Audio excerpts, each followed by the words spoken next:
Bonjour chers auditeurs de Doulos FM, vous écoutez la 91.5, vous nous suivez également sur Zo Internet, YouTube et Facebook. Nous parlerons encore dans le cadre de l'émission Force de ce jour des couches de nuit. On a parlé de ce thème dans l'émission précédente. Il sera question de revenir encore dessus de fond en comble. Et donc nous sommes avec le révérend prophète Ferdinand Ekané pour en parler et avec d'autres personnes dans ce studio. Bonjour homme de Dieu et bienvenue. Bonjour Daniel et bonjour à tous nos auditeurs. Bonjour à l'aspirante Emmanuel Akamba qui est dans ce studio. Bonjour Daniel. Bonjour à tous les auditeurs de la 91.5. Restez des nôtres, nous prenons un souffle juste après. Nous allons poursuivre avec cette émission. Suivez désormais sur Doulos FM votre émission Force. Force avec le révérend prophète Ferdinand Ekané de lundi à vendredi 10h sur la 91.5. Une émission d'analyse de l'actualité et des faits de société, des réponses aux questions liées à l'Église. Force vient éclairer votre lanterne et apporter la lumière. Alors nous sommes de retour dans ce studio. Merci d'être des nôtres. Nous débutons donc cette émission avec la question actualité. Je rappelle qu'aujourd'hui on parle des couches de nuit. Et donc dans le cadre de l'actu avec l'homme de Dieu, ce jour nous allons parler de George Floyd. Il s'agit donc de cet Afro-Américain soupçonné d'avoir utilisé des faux billets qui a été tué lors d'une arrestation policière musclée lundi dernier. Et cet acte homme de Dieu a été donc pris comme un acte de violence policière contre des Noirs. Vous avez certainement vu sur les réseaux sociaux les vidéos qui circulaient à propos également sur les médias. Que pensez-vous par rapport à cela? Je pense que c'est une honte pour l'humanité. C'est une honte pour l'humanité et cela nous rappelle encore combien la couleur noire est un anathème pour d'autres races. Parce que jusqu'à présent, je ne connais pas la race qui honore les Noirs. C'est-à-dire que la race noire est un peu comme la risée de l'humanité aujourd'hui. Et j'ai été beaucoup ému de voir combien des Blancs se sont massés, se sont rassemblés pour rejoindre le mouvement noir de protestation aux États-Unis devant la Maison Blanche, tous couchés avec les mains derrière, rappelant comment ils étaient menottés. Et scandant le slogan I can't breathe. Je peux pas respirer, je peux plus respirer. Donc j'étais ému de voir que l'Amérique tout entière a été ébranlée. Et c'est un bel exemple. Un bel exemple pour l'humanité, un bel exemple pour chacun de nous. Un bel exemple pour l'Afrique, d'abord pour chaque noir du monde entier. Un bel exemple qui nous rappellera qu'il est temps que l'Afrique dise non au mépris dont elle fait face par rapport à d'autres races. Pour dire non à toute espèce de ségrégation, quelle qu'en soit l'origine. Et je pense que c'est aussi un bel exemple dans le sens où nous avons compris, avec ce qui se passe aujourd'hui aux États-Unis, que ce n'est pas tous les blancs qui sont racistes. Il y a des blancs qui sont humains. Il y a des blancs qui connaissent la valeur de l'humanité. Il y a des blancs qui ne se considèrent pas supérieurs aux noirs. Ce sont eux qui se sont adjoints à la cause des Noirs pour défendre la cause de Floyd. Je voudrais dire qu'aujourd'hui, mon épouse et moi, nous adresserons un mot en faveur de Floyd et en faveur de sa famille. Et nous aussi, nous dirons I can't breathe. Voilà, il y a aussi des policiers qui étaient comme ça dans cette arrestation. Il s'agit de 4 policiers qui ont été, il faut le dire, révoqués. Alors, homme de Dieu, est-ce que d'une partie, puisque dans un jugement on écoute les deux parties, est-ce que à un moment l'intervention des policiers n'est pas justifiée vu qu'on dit que la personne qu'on a arrêtée, Mike Floyd, a résisté aux policiers? Il n'a pas résisté aux policiers, c'est faux, parce que nous on a eu la grâce de voir la vidéo de lorsqu'il sortait de sa voiture. C'était une ML320.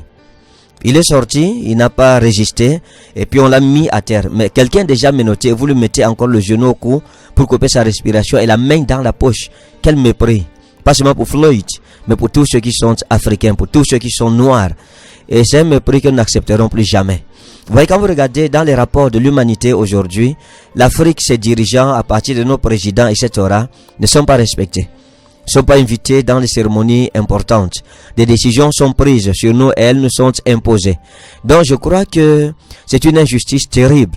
Et je pense aussi que la justice américaine, en limogeant tout simplement ces 4 policiers, en fait ne rend pas justice, à mon sens. Parce qu'il y a eu homicide. On ne doit pas les renvoyer, on doit les condamner pour homicide. Ils devraient être condamnés, ils devraient être emprisonnés. Parce que la vérité, c'est que dans cette décision du gouvernement américain, il y a encore une injustice et une supériorité, la suprématie blanche sur la race noire. Si c'était un noir qui avait fait ça à un blanc, il serait en prison. Il ne serait pas limogé seulement, mais il serait condamné pour homicide et certainement il passerait par la chaise électrique. Mais comme c'est un noir qui a été tué, la vie d'un noir vaut quoi? Elle ne vaut que, une remission de ses fonctions, un relèvement de leurs fonctions, et puis c'est tout. Ils vont aller vivre tranquillement leur vie comme si de rien n'était. Donc je pense qu'ils devraient être condamnés. On doit les condamner pour homicide volontaire. Voilà, il y a beaucoup de personnes et qui pour crime réclament... contre l'humanité même. Il y en a qui réclament justement cette condamnation, mais homme de Dieu, il faut dire que les manifestations par rapport à cette histoire sont quittées de la ville où il a été arrêté. Ça s'est répandu dans toute l'Amérique. Nous-mêmes, on doit marcher au Cameroun. I can't breathe. Mais homme de Nous-mêmes, Dieu, on doit sortir. il y a des pillages et des actes de vandalisme et des innocents. Attendez, c'est eux qui ont cherché. Il faut comprendre que le peuple noir, la diaspora américaine, crie son ras-le-bol. C'est pas la première fois. Allez sur Internet. Regardez comment, sur Internet, je pense même que peut-être il faut que les gens voient ces images-là. Lorsqu'on va arrêter un noir, il obtempère, mais on libère le chien le mange vivant. Nous sommes dans quel pays de droit comme ça? Et puis les États-Unis diront, nous sommes un pays de droit, etc. Il faut faire attention. Il n'y a aucun droit là-bas. Hein? Regardez comment les noirs sont traités. On tire sur eux tous les jours. Eux, ils vivent ces réalités. C'est pas parce que nous, on est au Cameroun, ici, loin de ça, qu'on va commencer à dire non, il y a des cambriolages, il y a des casses, etc. Vraiment, et c'est leur problème. C'est eux qui ont cherché ça. Mais, ce que je dis, c'est que les Noirs, partout au monde, ne doivent plus accepter être la risée du monde. Nous sommes des humains. Nous sommes même le berceau de l'humanité. Nous sommes les pères de l'humanité. Et nous revendiquons ce droit-là. Voilà, nous sortons donc de la question actualité. Nous entrons dans le thème de l'émission de ce jour, les courses de nuit. Il faut dire que c'est la deuxième partie. Non, on peut pas sortir de l'émission comme ça, écouter de l'actualité comme ça, quand il y a quelque chose de si grave qui s'est passé. Vous voyez. Moi, je pense que les présidents africains doivent commencer à défendre leurs citoyens noirs ressortissants d'autres pays. C'est-à-dire qu'ils sont dans d'autres nations. Parce que lorsque vous regardez les États-Unis, lorsque quelque chose arrive à un Américain, le gouvernement américain est impliqué directement. Même si c'est au bout du monde. Ils feront tout pour mettre leur armée pour essayer de résoudre. Diplomatiquement d'abord ou bien sur le plan militaire. Mais nous, nos présidents sont laxistes. C'est-à-dire que les blancs, nos frères noirs crient en Libye. D'autres sont bloqués à Dubaï aujourd'hui. Des Camerounais qui n'ont pas de moyens, qui crient tous les jours au secours au gouvernement. Et dans d'autres nations aussi, d'autres pays africains font aussi face à ce même problème. Mais nous ne faisons pas preuve parfois de solidarité autour de nos frères et de nos sœurs qui sont en détresse dans d'autres pays. Et je pense que tout cela lance un message fort au monde que nous sommes négligents envers nous-mêmes, que nous ne prenons pas au sérieux nos propres problèmes, les problèmes de nos propres fils et filles, les problèmes de notre propre peuple. Je pense que les présidents africains doivent aussi maintenant défendre les causes de leurs concitoyens. Lorsqu'il y a un Africain quelque part, même s'il est seul, que le gouvernement engage des médiations pour la libération ou bien le sauvetage de cet Africain-là. Donc redonnons de la valeur aux Africains, à nous-mêmes. Parce que si nous attendons que d'autres nous donnent la valeur, on ne retrouvera jamais cette valeur-là. Nous devons arracher la valeur, notre valeur. Comme quelqu'un a dit, la liberté ne s'octroie pas, elle s'arrache. Voilà, homme de Dieu, ces personnes qui sont en détresse, parfois, ce sont elles-mêmes qui cherchent les problèmes. Il y a par exemple des personnes qui... Est-ce que les Américains... Non, pardon, attendez, permettez-moi de vous arrêter. Est-ce que les Américains qui partent souvent chercher les problèmes eux-mêmes, que tourisme dans des endroits où les terroristes sont en train de régner, et après on les enlève. Est-ce que les États-Unis disent que non, vous avez cherché le problème, mourrez là-bas? Non, tu sauves d'abord ton peuple. Maintenant, le linge sale se lave en famille. Lorsque vous êtes seul, vous tirez les oreilles de votre citoyen. C'est comme ça. Mais vous ne le laissez pas mourir, vous le sauvez d'abord de la mort, de la situation périlleuse dans laquelle il est en train de caracoler. Et donc, par cela, d'après ce que vous êtes en train de dire, on doit comprendre que le racisme est encore une réalité dans nos sociétés de nos jours. Non, ce n'est pas seulement le racisme, la traite négrière. Voilà ce qu'il faut dire. Nous sommes dans quand on parle de néocolonialisme, vraiment, je vous dis la vérité, ça c'est euphémisé. C'est simplement de l'euphémisme. Nous sommes dans la traite négrière. La traite négrière n'est pas finie. Sur le plan social, sur le plan économique, sur le plan politique, la traite négrière, l'Afrique subit encore la traite négrière. C'est-à-dire qu'il y a des présidents de grandes puissances mondiales qui voient les dirigeants africains comme des négriers, comme des nègres. Voilà. Pour eux, c'est une forme de traite négrière. Ça veut dire qu'ils leur passent la corde au cou. Il y a tout le peuple aussi. Donc, c'est à nos dirigeants de prendre le pas, mais c'est surtout au peuple africain de dire non. Nous n'acceptons plus. Vous voyez, vous suivez une émission où on vous dit que non, pour le Covid-19, il faut faire des tests sur les Africains, les prostituées africaines, parce que leur vie ne valent rien. Regardez comment les gens nous regardent. Lorsque nous allons en Europe, moi je suis allé en Europe plusieurs fois, j'ai vu comment les Blancs regardent les Noirs là-bas. Je vous dis, c'est la misère. Je ne comprends pas comment les Noirs veulent encore aller vivre en Europe. Je ne comprends pas cette sorcellerie. Je suis allé en Europe, la majorité de mes enfants que j'ai trouvés là-bas souffraient de la ségrégation, la discrimination. Ils sont méprisés, on piétine sur eux. Mais il y en a qui veulent toujours aller, vous partez chercher quoi là-bas? Restons chez nous, contentons-nous de ce que nous avons et développons nous aussi notre société. C'est vrai que nous aussi on a nos problèmes d'égoïsme, de haine, de guerre fratricide, etc. Mais vraiment vous ne serez jamais chez vous que chez vous. C'est-à-dire vous ne serez jamais chez vous que chez vous.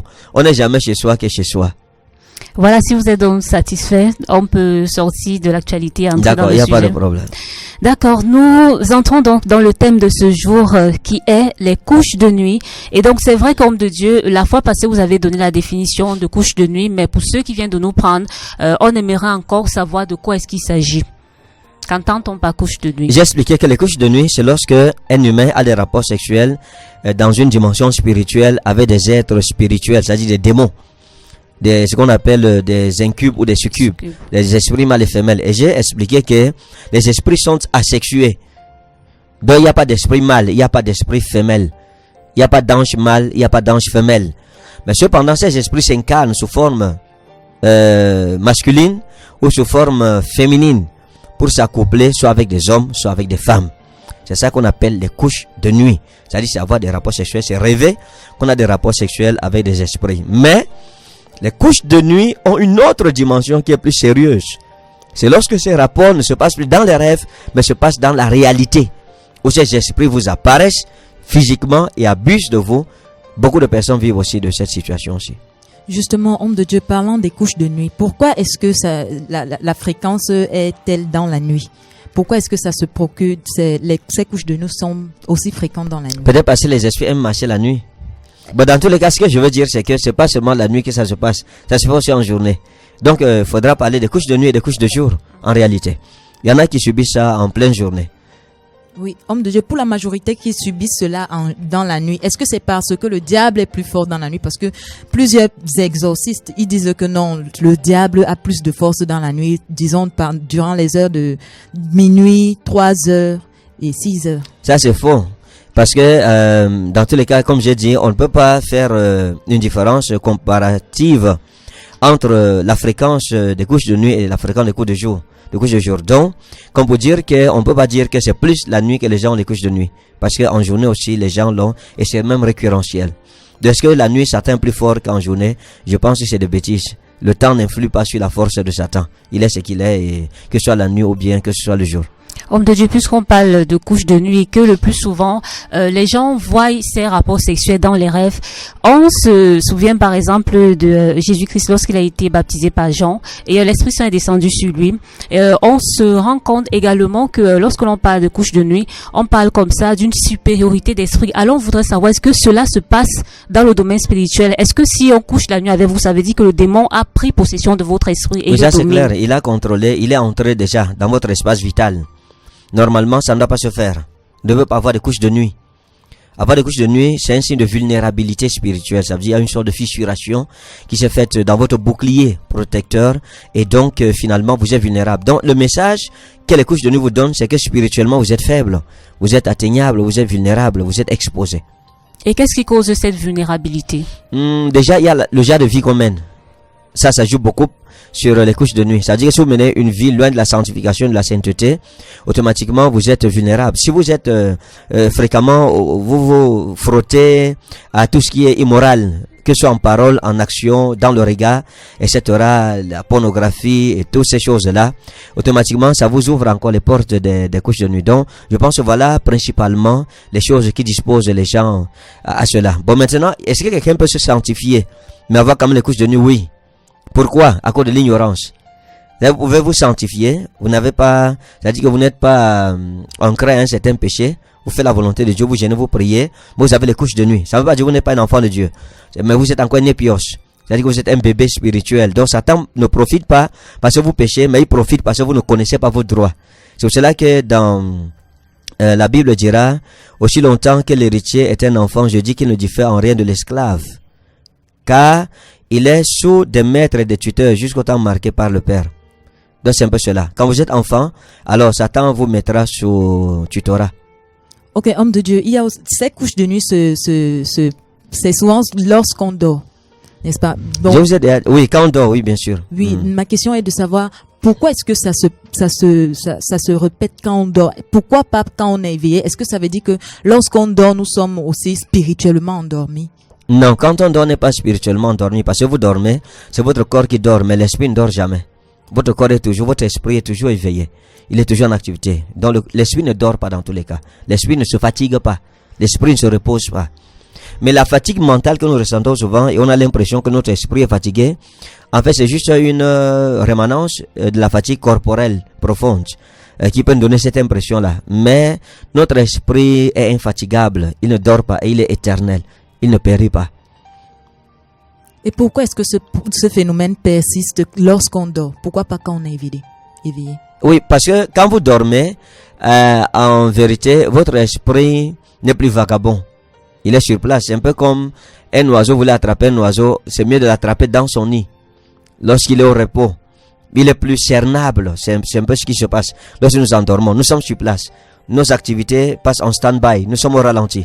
Et Satan peut venir nous avoir notre esprit. Mais quand vous êtes éveillé, votre esprit est en activité. Ça veut dire qu'il fait plusieurs choses en même temps et son attention ne peut pas être retenue facilement, on ne peut pas le capter facilement. Mais lorsque vous dormez, votre esprit devient une proie facile. Voilà pourquoi lorsque vous dormez, il faut qu'il y ait une ceinture de sécurité autour de vous. Comme Somme 34, verset 8 le dit, l'ange de l'Éternel campe autour de ceux qui le craignent et les arrache au danger. Homme de Dieu, vous avez parlé tout à l'heure de l'esprit qui est facile à contrôler. Est-ce que les couches de nuit peuvent également provenir, par exemple, d'une relation avec un homme qui est dans une secte et à travers un objet qui vous donne et que vous gardez chez vous, dont la nuit peut venir vous faire des couches de nuit? Je pense que si on se base sur la confession de certains sorciers qui disent qu'ils font les couches de nuit aux gens, je peux dire que oui. Bon, mais j'ai pas de preuves. Ça, j'ai pas de preuves tacites là que c'est une chose faisable. Mais ce dont je suis très sûr, c'est les démons. Comme je l'ai expliqué dans Genèse chapitre 6. Donc les démons, bibliquement, c'est très prouvé qu'ils peuvent influencer nos rêves. Maintenant, est-ce qu'un homme peut influencer le rêve d'un autre homme?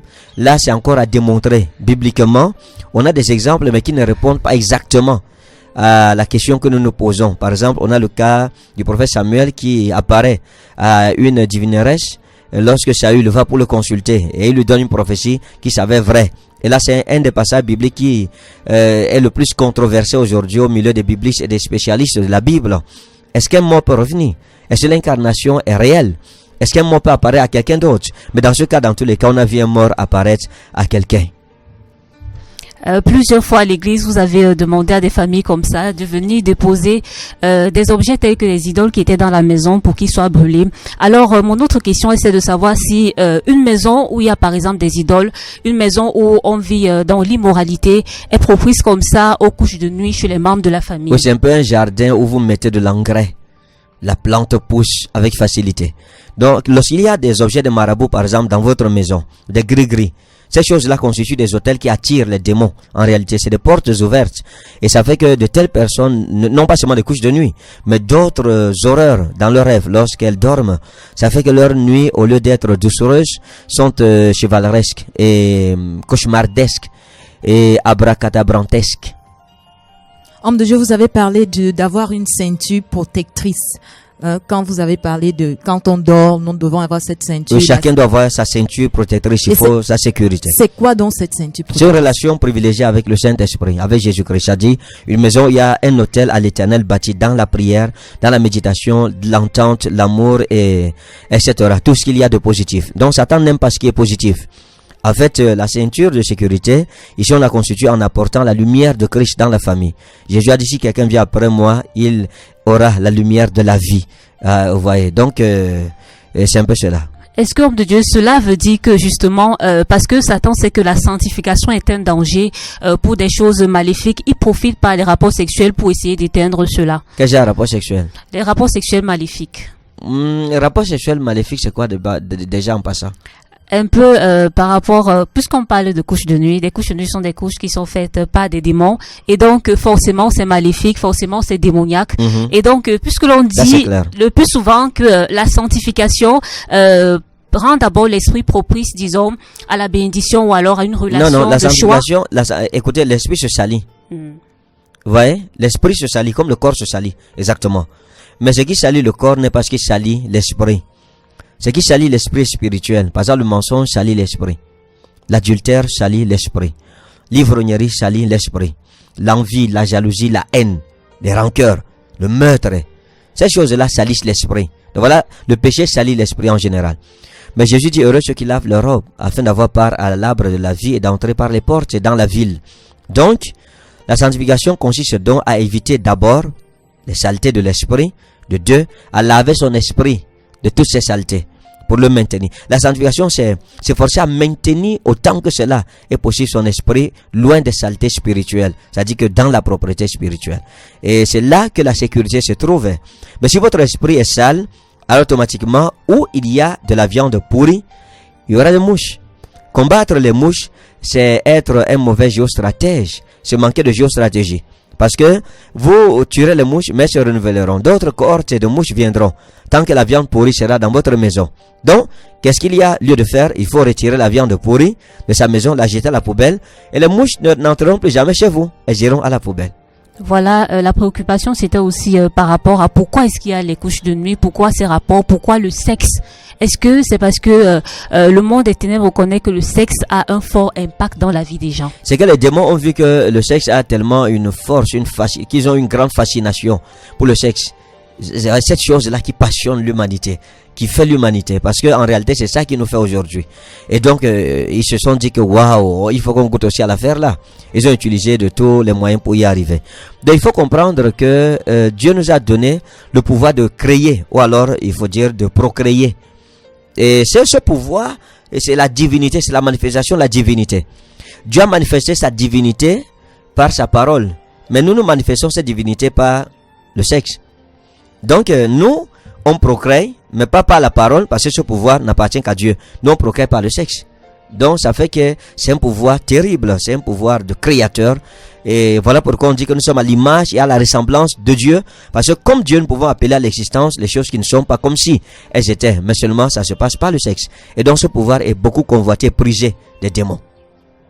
Homme de Dieu, pourquoi est-ce que le fait d'avoir des rapports sexuels avec un démon peut avoir des conséquences dans notre vie? Vous me posez quel genre de questions comme ça? Vous partez coucher avec un démon, vous n'avez pas les conséquences comment? C'est un peu comme les gens qui ont certaines pratiques de démoniaques sexuelles.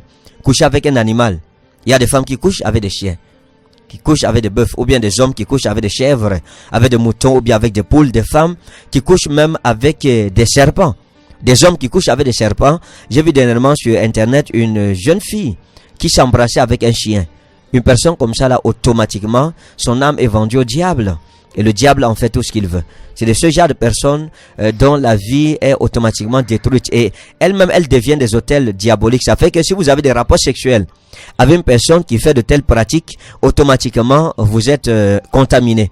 Parce qu'il y a ce que j'appelle les MST, les maladies sexuellement transmissibles.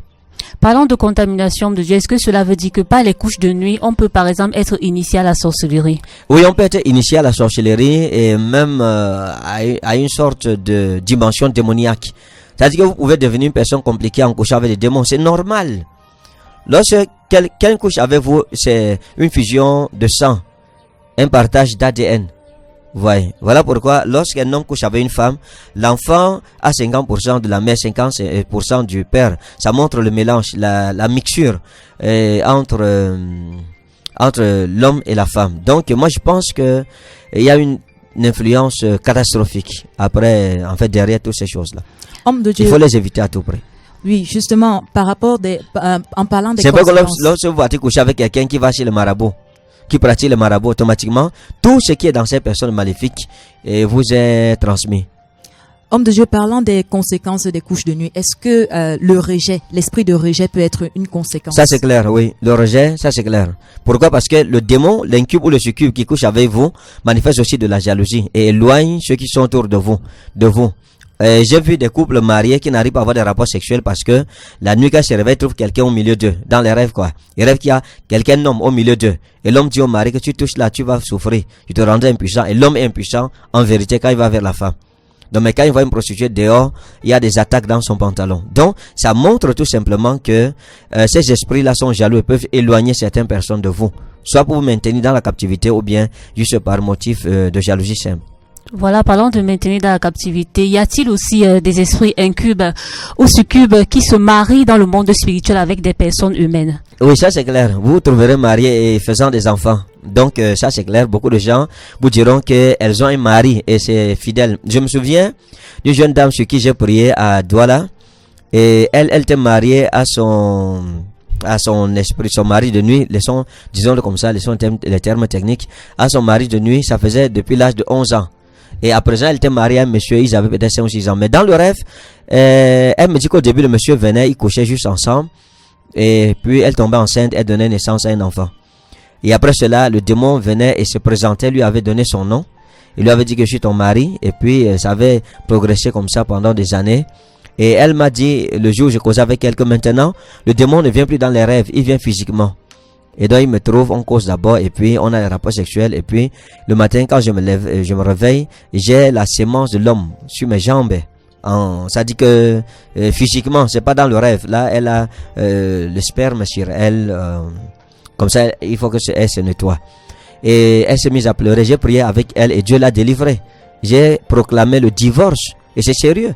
Il fallait proclamer le divorce et détruire l'acte de mariage qu'il a relié à ce démon-là et elle a été délivrée. Et après cela, mon Dieu, elle a saisi le Seigneur Jésus-Christ. Homme de Dieu, dernièrement, vous avez parlé d'une femme qui a eu des rapports sexuels avec un esprit et qui en est tombée enceinte. C'est pas que j'ai parlé, ça passe à Zoé Channel. Justement, merci. Justement, comme ça passe à Zoé Channel, que faire dans ce cas-là? Si vous êtes enceinte d'un démon, que vraiment, faire? Là, comme c'est un cas, c'est la première fois que ça m'arrive de rencontrer un cas comme celui-là. Je pense que malheureusement le confinement est arrivé. Je sais pas ce qui est advenu de cette jeune femme, mais je pense que après le confinement, je vais suivre ce dossier de près. On va faire l'échographie. Il faut qu'on la suive bien. On voit dans son ventre c'est quoi. On va voir. Mais je pense que pour moi, le Seigneur m'a accordé la grâce et il y a cette autorité de résoudre le problème. C'est un problème qu'il faut suivre sérieusement. Ouais, elle est enceinte, il faut des échographies, il faut, etc. Donc, si elle est en train d'écouter cette émission, ou bien si, par grâce, elle écoute cette émission, qu'elle nous fasse signe, qu'elle contacte la maison de la radio, ou bien qu'elle m'écrive sur mon groupe WhatsApp. Et je pense qu'on va la suivre de près. Et je voudrais moi aussi comprendre ce qui s'est passé et connaître l'aboutissement surtout de la situation. Il y a des personnes justement qui dorment le matin, se lèvent et voient des écoulements, mais qui ne savent pas parfois faire la différence entre les couches de nuit, les rêves érotiques et les fantasmes. Homme de Dieu, on sait que parfois lors du développement des caractères sexuels secondaires... Les écoulements, c'est quoi? C'est-à-dire, vous vous levez le matin, vous voyez le sperme, un liquide, voilà, le sperme, même le liquide vaginal chez la femme. Or, lorsqu'il y a des caractères sexuels secondaires qui se développent, parfois le matin, le jeune garçon se lève avec l'érection, d'autres se retrouvent avec le lit mouillé. Comment doit faire la différence entre ce qui est normal et les couches de nuit? Déjà, à l'âge de la puberté, on comprend que c'est normal. Mais après la puberté et que c'est récurrentiel, ça pose un problème. La Bible dit, en ce qui concerne la loi sur les songes et les rêves, dans le livre de Job, celui qui a fait un rêve qu'il mange et celui qui a soif rêve qu'il boit. Donc, si vous avez tellement envie d'un homme, vous aurez le rêve que vous couchez avec un homme. Si vous avez tellement envie d'une femme, vous rêverez que vous couchez avec une femme. C'est une réaction de votre corps. C'est ce qu'on appelle les rêves bleus, qui sont différents des couches de nuit. Les rêves bleus, c'est une compensation d'un désir enfoui en vous. C'est un peu ce que Sigmund Freud a expliqué avec la psychanalyse. Et c'est la même chose que Job expliquera. Et je pense que la psychanalyse biblique rejoint un peu celle de Sigmund Freud. Donc moi, je pense que quand vous avez une envie, ou bien vous regardez un film où il y a eu des actes érotiques, automatiquement, c'est normal que la nuit, vous ayez un rêve où vous couchez avec une femme ou avec un homme. Ça ne veut pas dire forcément que c'est un esprit méchant, ou bien que c'est une couche de nuit, ou bien que c'est un incube, ou bien un succube. Non. Là, c'est encore normal. Donc, mais quand ça devient récurrentiel, quand ça devient redondant, et qu'il y a des répercussions dans votre corps, des répercussions dans le cours habituel de votre vie, de votre destin, alors là, ça veut dire qu'il y a un problème. Vous avez parlé également des incubes qui sont des démons mâles, des succubes, des démons féminins. Et c'est vrai que vous avez parlé de relations asexuées. Alors, j'ai connu un jeune homme. Des relations quoi? Vous avez parlé asexuées. C'est-à-dire, non, il n'y a pas de relation asexuée. On dit les démons sont asexués, voilà. Les démons sont asexués, merci. Et donc, j'ai connu un jeune garçon qui avait été initié dans l'homosexualité. Et parfois, à la maison, quand il dormait, il rêvait qu'on était en train de coucher avec lui, un homme, pas les rêves. Alors, est-ce que l'homosexualité peut... Non, là, maintenant, il est possédé déjà par le démon. Parce que l'homosexualité, c'est des démons qui poussent les gens, en fait. C'est pas qu'ils le font parce qu'ils le veulent, c'est vrai qu'eux-mêmes sont dépravés déjà. Mais c'est des démons qui les poussent, qui sont les instigateurs de ces pratiques-là. Donc l'homosexualité, quand un homme va vers un homme, ou bien quand une femme va vers une femme, ça c'est clairement l'œuvre d'un démoniaque, des démons. Donc cette personne est possédée en fait.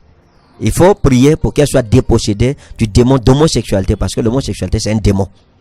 Vous voyez, c'est des démons qui poussent les gens à la dépravation. Prenons le cas de la sodomie. Ouais, je pense qu'on doit même faire une émission sur la sodomie. Pourquoi ne pas en parler? Hein? La sodomie, c'est diabolique. C'est le démon qui envoie les gens faire ça. Donc, la perversion vient de Satan. Parce qu'il est pervers. Homme de Dieu, si déjà un homme n'est pas homosexuel, mais il rêve qu'il couche avec un homme dans son rêve, qu'est-ce que ça veut dire? Ça veut dire que s'il n'a pas de tendance de velléités homosexuelles, ou alors s'il n'a pas regardé des films homosexuels et que ça revient de façon récurrentielle, ça veut dire qu'un esprit abuse de lui. Un esprit mal. Voilà, on a parlé des manifestations justement des couches de nuit, on a parlé des répercussions que cela a dans la vie de ceux qui en sont victimes. Alors en tant qu'homme de Dieu, quelle est par exemple la solution au niveau de la personne qui vit cela pour sortir de ce phénomène? Heureux ceux qui lavent leur robe. Il faut laver sa robe. Il faut éviter la mauvaise vie. Il faut éviter le péché à tout prix. Ça c'est la première solution. Il faut venir à Christ, donner son cœur à Jésus, accepter Jésus-Christ comme Seigneur et Sauveur personnel, se détourner de ses péchés. Se détourner complètement de ses péchés. C'est la seule façon de vaincre Satan. La seule chose qui peut chasser Satan, c'est la lumière de Dieu. Vous voyez? Et cette lumière vient en nous par la vie de Christ en nous. Voilà pourquoi la Bible dit la lumière lui dans les ténèbres, et les ténèbres voient la lumière et s'enfuient. Donc pour que Satan fuit, il faut devenir lumière. Mais si vous êtes dans les ténèbres, Satan vous possédera. Et pourquoi et comment devenir lumière? C'est en acceptant Jésus et en renonçant à sa mauvaise vie. En dehors de renoncer à la mauvaise vie, puisqu'on sait qu'il y a des péchés, des ascendants qui ont une répercussion sur les descendants, et que par exemple ça peut être le résultat de ce que les parents ont fait ou alors les ancêtres. Est-ce que dans ce cas, il sera question plutôt de briser les liens généalogiques pour sortir des couches de nuit? J'aime ça. Ça dit que on sent que vous étudiez la Bible. Oui, bien sûr. Dans ce cas, il faut aussi travailler pour couper les liens. Ça, c'est important. Il y a des malédictions héritées. Pourquoi ne même pas faire une émission sur ça? Les malédictions héritées. Parce que les gens demandent, et c'est pourquoi les églises ont fait la délivrance, Comment dans les églises, les gens sont possédés, on prie encore tous les jours pour... Non, il faut faire attention. Hein? C'est pas tous ceux qui sont à l'église qui sont affranchis. Il y en a qui sont affranchis, qui ont reçu leur indépendance, leur liberté spirituelle. D'autres sont en cours d'affranchissement, d'autres sont des observateurs encore. Donc il y a plusieurs couches de personnes dans l'église. Donc il faut savoir à qui on a affaire. Homme de Dieu, dans Matthieu 12, le verset 43 au verset 45, on parle, c'est Jésus qui parle. Il dit que quand le démon est chassé d'un corps, il s'en va et puis il revient. Voyant que la maison est vide, il va chercher 7 autres démons plus forts que lui. Est-ce que cela veut dire que pour faire la délivrance sur une personne, il faut d'abord qu'il accepte le Seigneur Jésus-Christ dans son cœur? Non, pas forcément. Parce que la personne à qui Jésus a fait la délivrance ici là n'était pas chrétienne. Déjà, merci vraiment, ça montre que vous avez fait les recherches, ça c'est encouragé. Et je pense que ce qu'il faut noter là, c'est que en fait, si on te délivre et tu retournes dans ta mauvaise vie, le démon va aller chercher 7 renforts, ils feront 8. Pourquoi? Parce qu'il veut se rassurer que cette fois-ci là, on ne le chasse plus. C'est tout simplement ça. Donc, ça montre clairement, Jésus voulait dire que l'hygiène de vie que nous menons, le genre de vie que nous menons, déterminera si nous serons possédés ou pas. Donc, c'est une question d'hygiène de vie. L'hygiène de vie doit être au cœur des préoccupations de chaque personne et surtout de chaque enfant de Dieu. Parlant de l'hygiène de vie, on a le plus souvent des femmes qui ont comme ça pour métier d'escroquer les hommes ou alors de les gratter, comme on dit souvent au quartier. De les faire quoi? Les gratter. Ils ont le camnogo quoi. Non, c'est pour dire avoir de l'argent des hommes, c'est-à-dire faire des petites mises en scène. Non, dites que les escrocs. Les escrocs. Des sœurs escrocs, on les appelle des michetonneuses. Voilà, c'est mistonneuses donc. Non, michetonneuses. Donc, on a parlé beaucoup dans les églises de l'esprit de restitution, de l'importance de l'esprit de restitution. Alors, est-ce qu'il est possible que ce genre de sœur, avec tout ce qu'elle a eu à faire dehors, soit propice aux couches de nuit également? Non, la plupart même sont déjà dedans. D'accord. Donc, il faut faire la restitution, c'est important. La restitution, et pourquoi ne même pas faire notre émission sur la restitution? C'est comme ça que les idées naissent. Les gens ont besoin d'être enseignés là-dessus. Beaucoup de chrétiens ne connaissent pas la restitution. Ouais, c'est important. Tu viens à l'église avec les vêtements de la prostitution et tu dis que tu es enfant de Dieu. Hein? Le démon va s'accrocher sur ton habit là. Quand tu vas rentrer, tu veux parler fort là, il te donne même d'avoir une petite gifle là, tu perds même 2 dents. Avant que tu comprennes que pour adorer Dieu, il faut se séparer de tout ce qui te rappelle ton passé. Il faut brûler les ponts. Voilà, on a déjà parlé. Donc tu viens adorer Dieu, tu as sur la tête les mèches d'un homme marié qui couche avec toi, qui sort avec toi. Et tu veux quoi? Le diable va te faire les couches de nuit et de jour. Tu fais même pas attention, tu vas même avoir les couches de l'après-midi. On a parlé donc de comment des personnes qui sont atteintes des couches de nuit doivent se comporter pour ne plus être victimes de cela. Et en ce qui concerne la prévention, qu'est-ce qu'un chrétien doit faire pour ceux qui n'ont pas encore des couches de nuit, pour se prévenir de cela, pour ne pas tomber au piège des couches de nuit? S'ils n'ont pas les couches de nuit, qui se maintiennent dans la position où ils sont là, qui empêche que les couches de nuit les atteignent. C'est-à-dire qu'ils se sanctifient, qu'ils restent dans la prière, qu'ils soient vigilants. En tout cas, le problème est simple. Hein? Votre esprit doit être propre. C'est tout. Votre conscience doit être pure. C'est tout ça. C'est la protection contre Satan. Jésus a dit dans Jean 14, verset 30, il dit, le prince de ce monde vient, mais il n'a rien en moi. Mais afin que vous sachiez que j'aime le Père et que j'agis selon la volonté du Père, levez-vous et allons loin d'ici. Donc il dit, le prince de ce monde vient, mais il n'a rien en moi. C'est pour ça que Satan n'a pas d'autorité sur la vie de Jésus. Mais lorsque le diable a quelque chose qui lui appartient dans votre vie, il vous touchera. Ça c'est clair. Vous ne pouvez pas lui échapper. Priez, jeûnez. Tant que vous n'avez pas remis votre dette, payé votre dette, ça veut dire que vous ne vous êtes pas séparé de cette mauvaise vie ou bien de cette chose-là qui constitue un hôtel d'attraction pour Satan. Alors automatiquement, vous souffrirez. Oh, homme de Dieu, justement, par rapport à ces personnes qui sont possédées, est-ce que elles peuvent se faire des auto-délivrances ou bien... C'est quoi l'auto-délivrance? Ça veut dire que elles prennent du temps pour jeûner, pour prier et le démon s'en va. Ou bien elles ont forcément besoin d'aller chez un pasteur. Non, pas forcément. Pas forcément. Elles peuvent, avec la repentance, n'ont pas trop besoin du pasteur. Et ceux qui vont chercher la délivrance chez les pasteurs, moi je pense que c'est des personnes faibles. Quelqu'un peut résoudre son problème par lui-même. La Bible dit, envoie-moi de la détresse, je te délivrerai, tu me glorifieras. Il s'agit de crier à Dieu, d'avoir la force pour renoncer à ses péchés. Et c'est Dieu qui donne la capacité de renoncer à ses péchés, c'est pas un pasteur. Moi, quand je vois les gens faire la délivrance, il faut la cure d'âme, vous écrivez dans un long format, vous faites passer par un long jeûne. Et bon, c'est vrai que moi, je n'ai pas encore vu ça dans la Bible, hein, mais je ne suis pas contre ça. Mais moi, je dis que c'est une perte de temps. La repentance n'a pas besoin de tout ça. La repentance, c'est l'engagement d'un cœur sincère et qui est touché et qui veut le changement. C'est-à-dire, c'est quelqu'un qui est fatigué, qui sent qu'il est fatigué, qui reconnaît qu'il est fatigué, qu'il a des sérieux problèmes, qu'il a besoin de Christ. Ouais, la Bible dit à tous ceux qui l'ont reçu, à ceux qui croient en son nom, il dit edoten autois exosia tegna teo genestai. Il leur a donné edoken autois. Il leur a donné le pouvoir de devenir enfants de Dieu. à tous ceux qui l'ont reçu, pas à tous ceux qui passent par les pasteurs pour le recevoir. Voilà, et donc, homme de Dieu, nous sommes arrivés au terme de cette émission. Et pour finir, donc je dis ça pour éviter d'être annexé par les hommes de Dieu. Voilà. Parce que si les brebis ne font pas attention, elles peuvent se faire annexer par nous en tant qu'hommes de Dieu. Or, un homme de Dieu ne doit pas annexer les brebis, c'est-à-dire que faire croire aux gens que sans passer par lui, ils ne peuvent pas recevoir leur délivrance. C'est un mensonge en fait. Les gens à la maison, quelqu'un peut recevoir sa délivrance à la maison, tu pries, Dieu t'exauce. Nous sommes dans la nouvelle alliance. Donc on n'a pas besoin de médiateur. Mais les pasteurs sont là pour maintenir un peu l'ordre dans la maison de Dieu. La Bible nous appelle des oikonomos. En grec, oika veut dire la maison et nomos veut dire celui qui distribue la nourriture aux enfants de la maison. Donc on est là pour distribuer la nourriture, pour juste organiser les choses en attendant que le Seigneur revienne. Mais Jésus-Christ a dit ego imi o pohinen o kalon. Moi je suis le bon berger. Donc un pasteur ne doit pas faire comprendre aux gens qu'il faut absolument passer par lui pour être délivré. Ou il faut payer des fiches de délivrance à 1000 francs ou je sais pas combien. On ne paye pas pour la délivrance. Les gens nous ont combattu pour l'huile de faveur, qu'on vend l'huile de faveur. Ce n'est pas de ça que Jésus parle. Vous voyez, il s'agit plutôt de vendre la délivrance. On ne vend pas les dons de l'esprit parce qu'on ne les a pas achetés.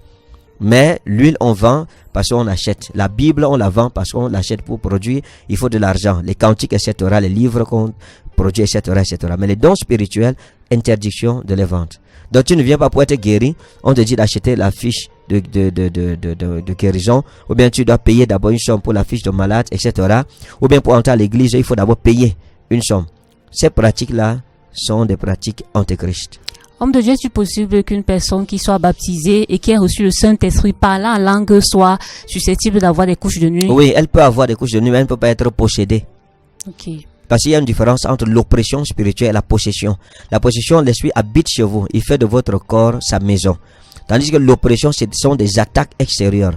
Un peu comme le Seigneur Jésus-Christ a subi dans Matthieu chapitre 4 avec la tentation. Donc c'est des oppressions, mais ce n'est pas la possession. Donc pour finir, quelqu'un qui est baptisé dans le Saint-Esprit ne peut pas être possédé. Donc pour finir, les couches de nuit sont un phénomène à prendre très au sérieux par les chrétiens qui nous écoutent. Oui, bien entendu, des vies sont détruites, des maladies terribles peuvent découler des couches de nuit. Je pense que demain, on en parlera et toute cette semaine, on doit parler sur les couches de nuit, les dérivés des couches de nuit et tout cela. Donc voilà. Demain, 10h, chers auditeurs seront là pour parler encore des couches de nuit et leurs dérivés. Jusqu'à vendredi.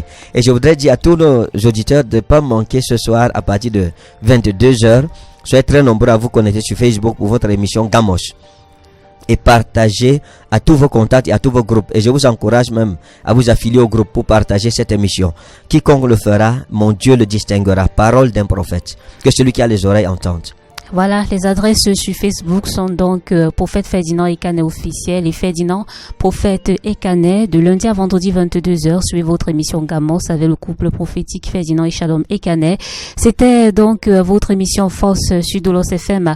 On parlait des couches de nuit et on se retrouvera certainement d'autres fois pour parler de cela et de d'autres sujets qui vous édifieront. Merci à vous d'avoir été nombreux à nous écouter. Merci homme de Dieu d'avoir intervenu et d'avoir éclairé à l'antenne des auditeurs. Merci à vous. Merci aspirante Akamba pour cet accompagnement. Merci à vous. Merci à vous encore, chers auditeurs, et bonne suite de programme sur nos chaînes.